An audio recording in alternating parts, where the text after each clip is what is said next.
Well, hello, awesome physics students. Excuse me. Welcome back.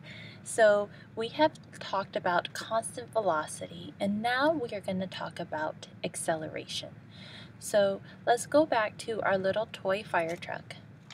And if this toy fire truck, if we were to take pictures of the toy fire truck in 4-second intervals, it would look like this. So, the fire truck is speeding up because it's traveling more distance in the second part than it is in its first 4 seconds. If we were to graph the motion in a position time graph, we would see that the motion would look like this. It would be a curved line, perhaps a parabola shape. If we want to find out what the velocity is at 2 seconds, what would we do? Take a moment, think about it, pause this, and get back to me. Well, welcome back.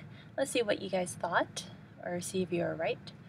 So, before, from a position time graph, we would find the slope of the line at where t equals 2 seconds. So here's 2 seconds, we'd follow this up, and before we would have a straight line, and we would just find the slope of that line. But now the line is curved right here, so how do we deal with that? Let's look.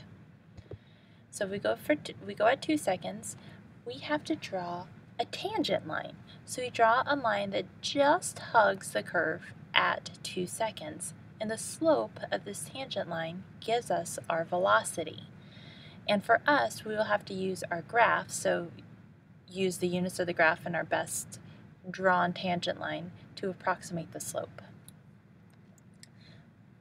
So if we use our graph and we use points in our graph, if we had graph paper, this would be a little bit easier.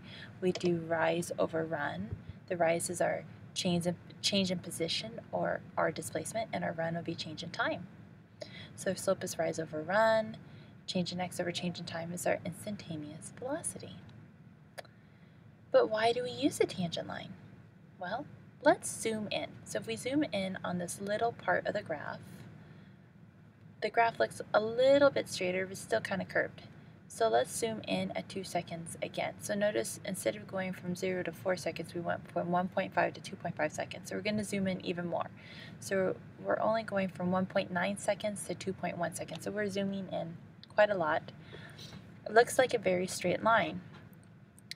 If we were to use the this line and the graph, so to do rise over run, we'd solve for the slope and we'd find out it's approximately 4 meters per second.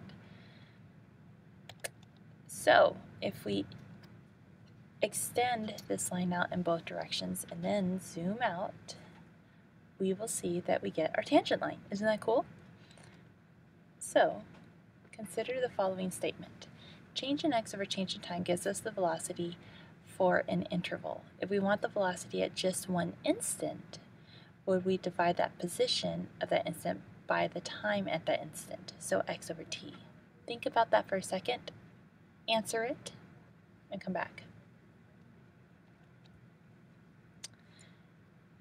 In order to answer, I'm going to give you another scenario. I'm going to give you a time. It's noon, and I'm in Pasadena. How fast am I going? You will need some more information. So just a plain position in a plain time does not give us velocity. It doesn't really give us anything really useful except to tell us where we are and what time it is. This change in x over change in time gives us a velocity. We always need the change in there. It's very important.